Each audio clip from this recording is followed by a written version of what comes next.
Good morning students, मैं हूं आपकी इंग्लिश ट्यूटर सुदीक्षा। तो हमारी आज की वीडियो का टॉपिक है टेंसेस। सो टेंसेस वर्ड सुन के आप क्या इन्फर करते हैं?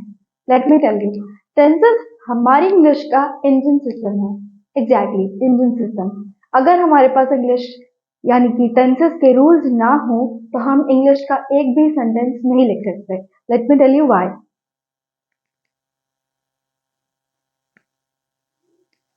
Tenses. The word tenses is derived from Latin word tempus. Have you noticed कि हमारे इंग्लिश के मोस्ट ऑफ द वर्ड्स जो हैं वो लैटिन से ही डेराइव्ड है। वो ऐसा क्यों है? क्योंकि यूरोप में जो रोमन्स थे यानी कि जो किंग थे, उन्होंने अपनी लैटिन लैंग्वेज को all over the country through science, law and education system इनके थ्रू क्या कर रहा था, हमारी पूरी वर्ल्ड में स्प्रेड कर दिया था। दैट इज वाई वी हमारे मोस्ट ऑफ द इंग्लिश के वर्ड्स जो है वो लैटिन से डेराइव्ड होते हैं। And tempus is also one of them, जिससे हमें क्या मिला? Tense, which means time. लेकिन अब मैं आपसे एक सवाल पूछना चाहूंगी कि टेंसेस से क्या हमें सिर्फ टाइम का पता चलता है? जी नहीं, बिल्कुल भी नहीं। हमें सिर्फ टेंसेस से टाइम का पता नहीं चलता, हमें टेंसेस से ये भी पता चलता है कि जो हमने काम किया है या हम करने वाले हैं या हमने कर लिया है या हम कर रहे हैं, तो वो कितनी, उसकी ड्यूरेशन क्या है। क्या हम काम पूरा कर चुके हैं या अभी भी हम वो काम कर रहे हैं, काम कंटिन्यूटी में है या काम रुक चुका है, ये भी हमें टेंसेस के थ्रू ही पता चलता है। A verb indicates the time of an action, event or condition by changing its form. Here, verb का भी एक बहुत इंपॉर्टेंट रोल है। क्यों? क्योंकि जो भी हम वर्ड्स पढ़ते हैं उनमें हमें टाइम का पता हमें वर्ब से ही पता चलता है। टेंसेस से तो हम ये पता करते हैं कि हमारा काम है जो चल रहा है या हमारा काम रुक चुका है, लेकिन वर्ब हमें बताती है कि हमारे काम का समय क्या है। क्या वो काम अब प्रेजेंट की बात कर रहा है, क्या वो हमारा स्टेटमेंट फ्यूचर की बात कर रहा है या फिर पास्ट की बात कर रहा है, वो हमें वर्ब से पता चलता है। वो कैसे? वर्ब की 3 फॉर्म्स होती है बेटा, पहली पास्ट, दूसरी प्रेजेंट और तीसरी फ्यूचर। हर वर्ड का एक एक फॉर्म होता है, जैसे कि गो, gone and go. For future and present it's only go, and for past it's gone. तो हमें past का पता कैसे चला? वर्ड से पता चला, वर्ड की फॉर्म से पता चला कि हमारा जो टाइम है वो पास्ट की बात कर रहा है। Okay, next we have is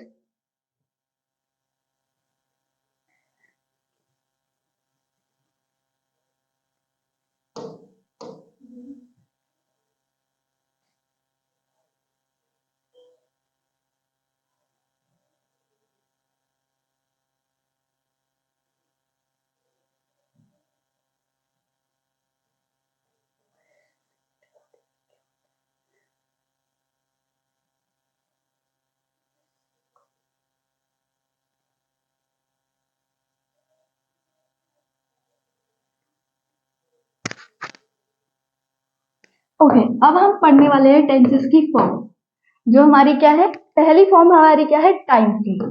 हम टाइम फ्रेम के बेसिस पे पढ़ेंगे कि टेंसेस की कितनी फॉर्म्स होती हैं।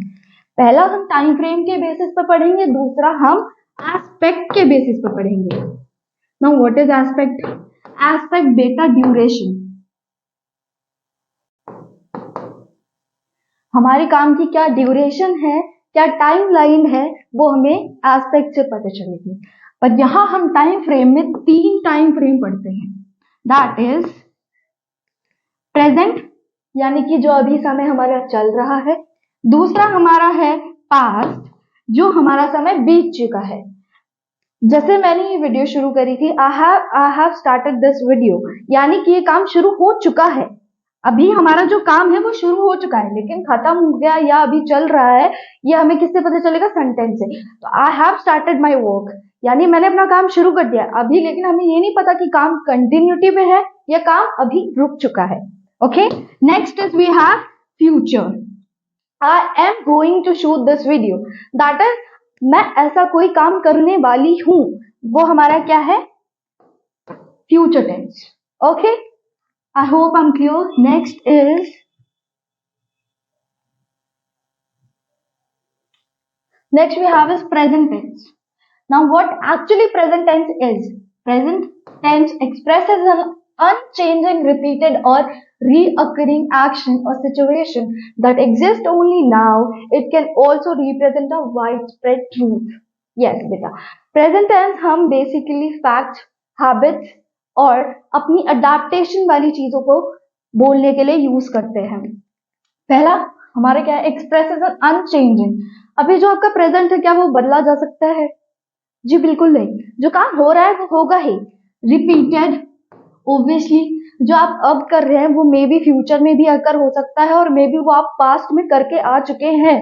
और रीअकरिंग एक्शन, यानी कि मे वही मैंने जो आपको कहा कि क्या हो सकता है जो आप काम अभी कर रहे हैं वो आपने पास्ट में भी किया हो और इन फ्यूचर भी आप वो काम करने वाले हैं. Situation that exist only now, लेकिन वो सिचुएशन जो अभी प्रेजेंट में चल रही है, वो अभी जो एग्जिस्ट कर रही है वो हमारा क्या है, प्रेजेंट. मे भी हो सकता है वो काम आपने पहले भी किया हो, मे भी हो सकता है आप करने वाले हो, लेकिन at this time, at this moment आप जो काम कर रहे हैं वो क्या है बेटा, हमारा present tense. And it's a wide spread truth, यानी कि जो काम आप अभी जो समय चल रहा है क्या वो बदला जा सकता है? ओब्वियसली नहीं. क्या उसको चेंज किया जा सकता है? ओब्वियसली चेंज किया जा सकता है, लेकिन क्या वो झूठ है? ओब्वियसली नहीं, वो झूठ नहीं हो सकता. It's basically wide spread truth here is fact. जो आपका प्रेजेंट है वो बेसिकली फैक्चुअल स्टेटमेंट्स पे बेस्ड होता है. Next we have is past tense. Past tense expresses an action or situation that was started and finished in the past. Past tense is for जो काम, जो समय हमारा बीत चुका है, जो काम या जो समय हमारा बीत चुका है, जो काम हम कर चुके हैं, जो एक्टिविटी हमारी हो चुकी है, वो हम उसके लिए हमारे क्या होता है, पास्ट टेंस. यानी कि जैसे मैंने खाना खाया था, आई हैव ईटन. मैंने खाना खाया था, मैं खाना पास्ट में खा चुकी हूं, तो वो क्या है, यानी कि मेरा एक्शन हो चुका है कंप्लीट, तो वो क्या है, मेरा past tense. Next we have is future tense. Future tense expresses an action और situation that will occur in the future, यानी कि आने वाले समय में जो काम हमारा होने वाला है, काम अभी शुरू नहीं हुआ है, हमारा आने वाले समय में शुरू होगा, वो काम हमारा क्या है बेटा, future tense. That is I am going to Europe. I am going to Europe, अभी मैं गई नहीं हूं, अभी मैं जाऊंगी. I will go to Europe या I am going to Europe. जैसे आई विल टू यूरोप, और यही इसको हम लिख सकते हैं आई एम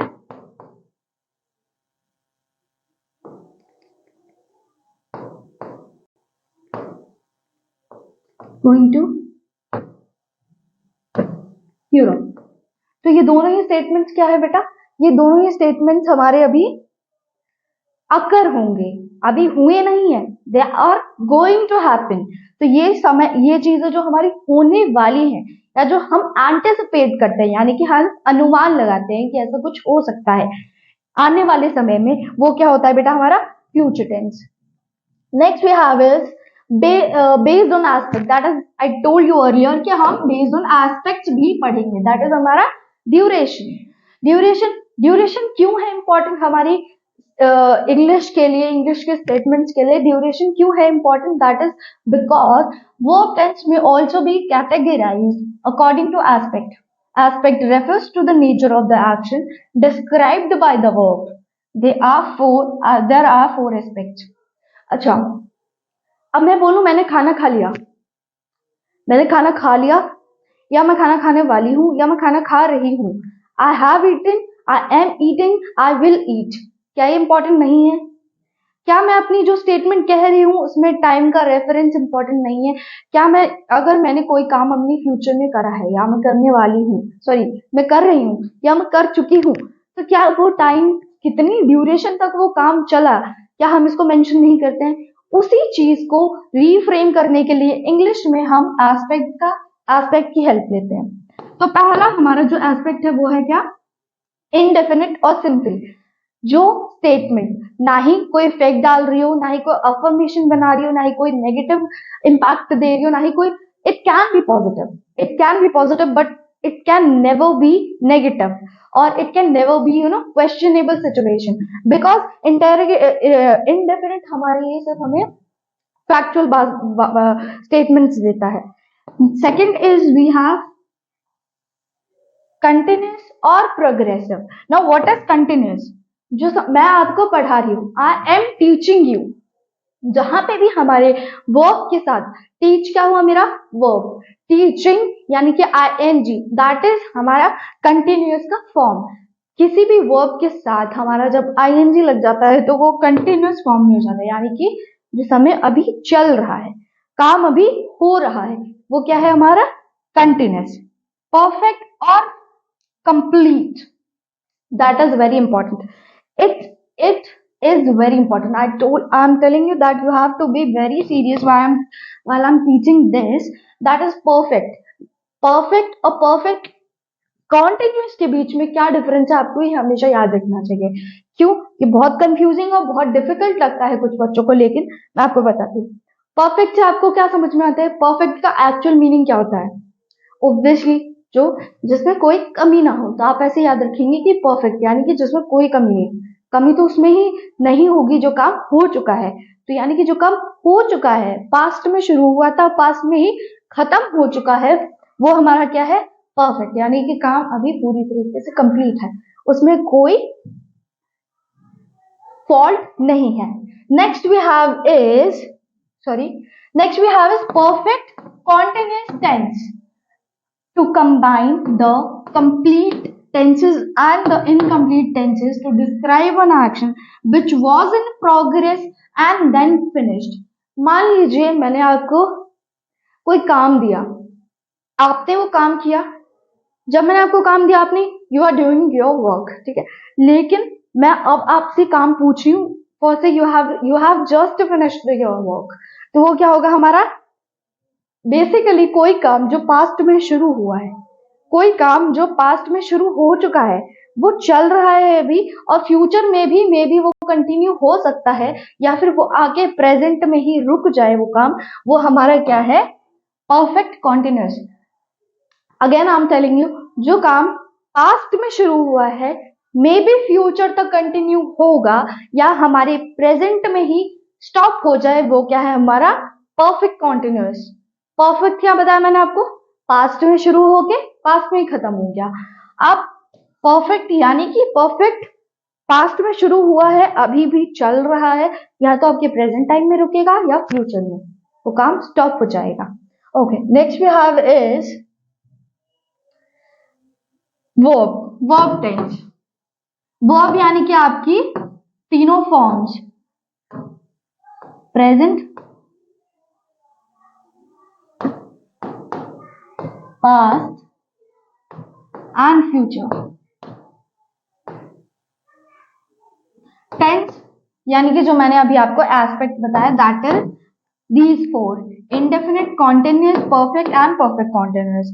एंड हम हर वर्ब को हर एस्पेक्ट के अकॉर्डेंस में पढ़ने वाले हैं।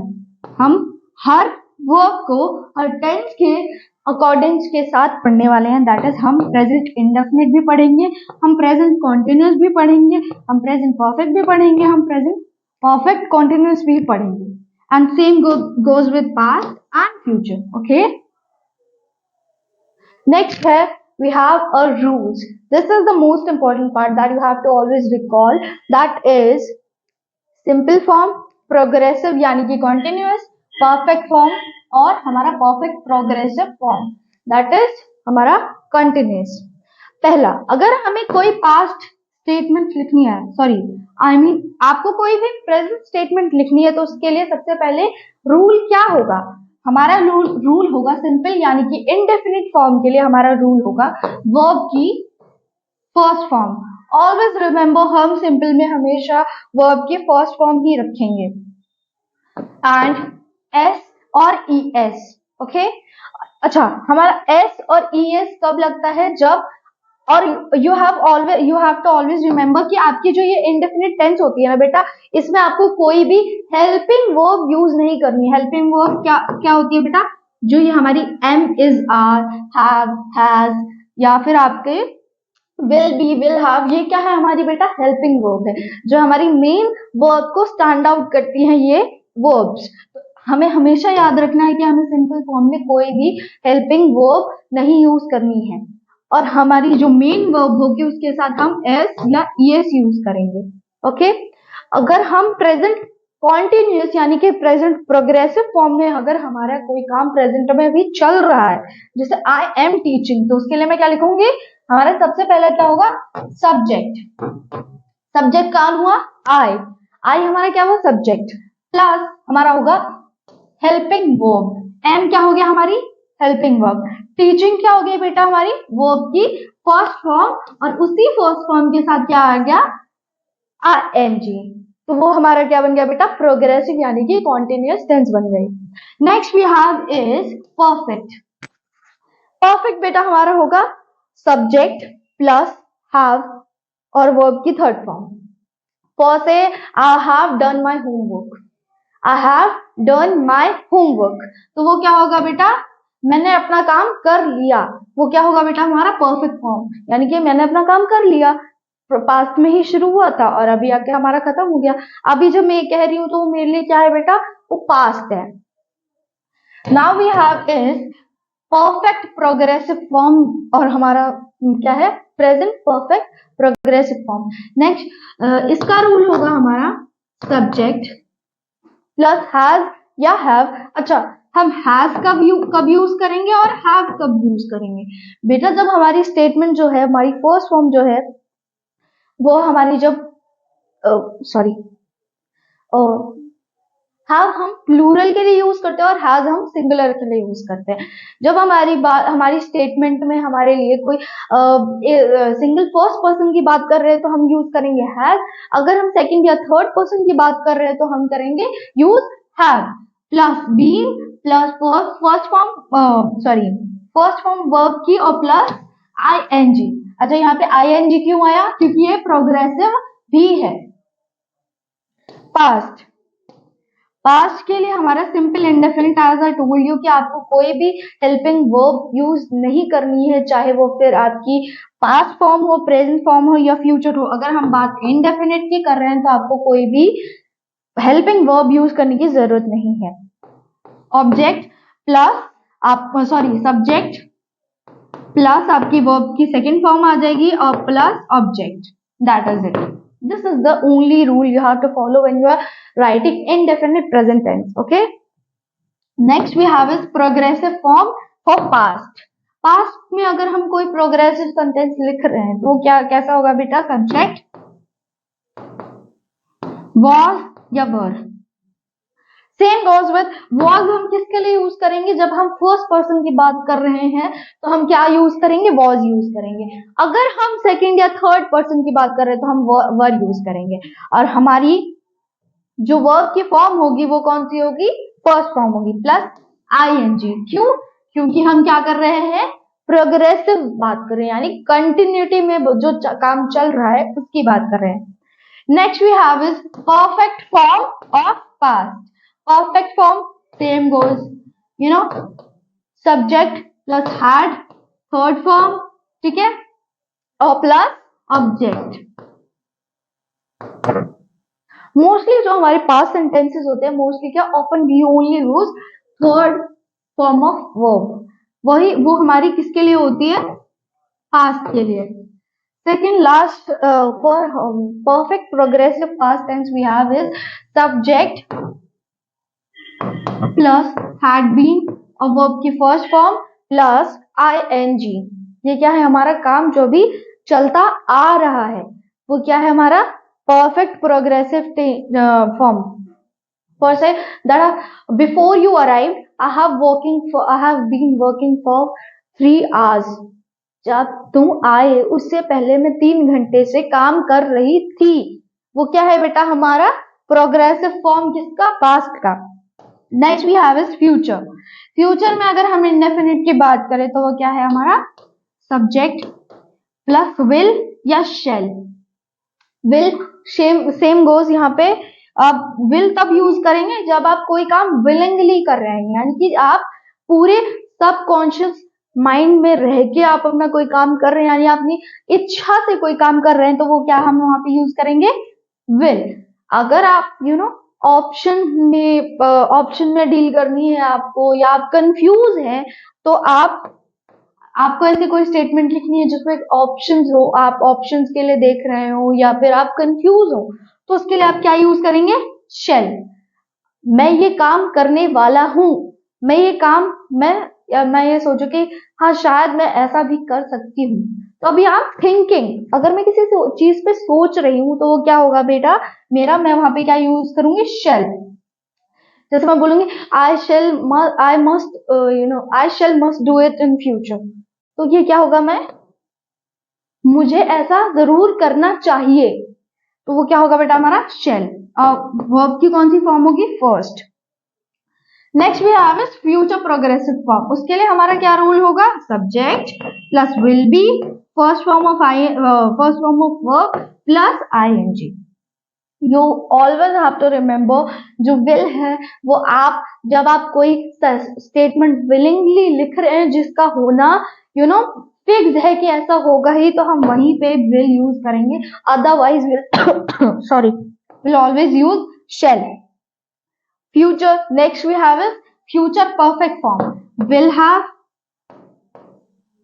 और थर्ड फॉर्म वर्ब की, सब्जेक्ट प्लस वर्ब की थर्ड फॉर्म, ये क्या होगा बेटा हमारा, future perfect form. Next we have is future perfect progressive form, subject will have और will have been और shall have been, you can also write shall have been, और verb की कौन सी फॉर्म होगी, first प्लस ing। फर्स्ट से subject I will have, she will have been, sorry we have examples। Subject हम क्या ले सकते हैं, you